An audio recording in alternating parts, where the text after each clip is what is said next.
நான் எழுதிய சிறுகவிதை மின்னல்.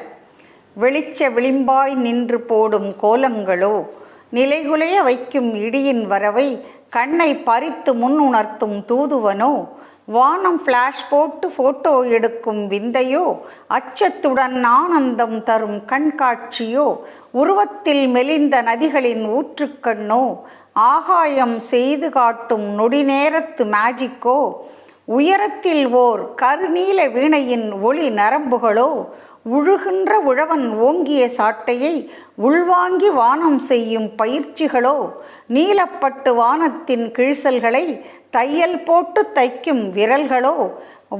வானமும் மேகமும் ஒருவருக்கொருவர் உச்சரித்து கொள்கின்ற உணர்ச்சி பிழம்புகளோ,